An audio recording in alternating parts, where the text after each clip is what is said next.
Meses, di bagat kapag ikay member ng 4-piece, ay bawal magsugal? Abay, oo man din, Meses. Iyo'y bawal. At pag naalmang ikay nagsusugal, ay ikay matatanggal sa pagka 4-piece. Tsaka hindi lang pati iyon, Meses, ang ipinagbabawal. Bawal ding magbisyo. Iyang pagsisigarilyo at tsaka pag-iinom. Iyang mga ay hindi ari. At ang isa pang ipinagbabawal na teknik, Meses, honey, ay iyang isasanla mo ang iyong ATM card. At yung iba, Meses, ay ganayon ang gawa. Palibhasa ay mga nagigipit. Kaya kahit bawal, ay nakikipagsapalaran. Pero pag iyo'y naalman-alman ng DSWD, ay girl, ligwak. Ay maiba ko'y, bakit pala na? Ay tanong mo. Ay paano itong si Helen ay permi kong nakikita doon. Kanatsa dulce. At siging-sige pagtutong tapos ay mababalitaan ko ay itong kanyang mga anak ay hindi na maintindi. Abay, saan ka naman nakakita ng ganayon, di ba ka? Nakakasuro. Ay bale, anong plano mo, Meses? Isusumbong mo. Picturean mo sa aktong nagtutong iyang si Helen, Meses. Para ikaw ay may ebidensya. At hindi aaring basta mo lang isusumbong.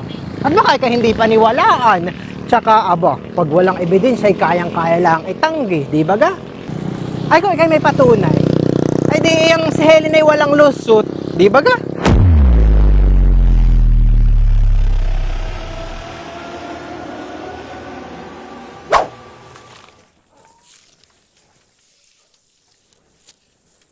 Huli ka sa akin.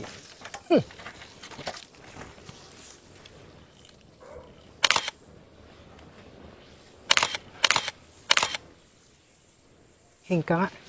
Baka mas malinaw-linaw itong aking iPhone 15.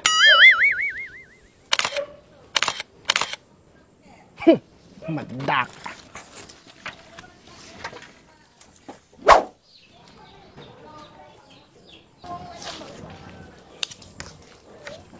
Ba't ito malanggam? Lani. Oh, Helen.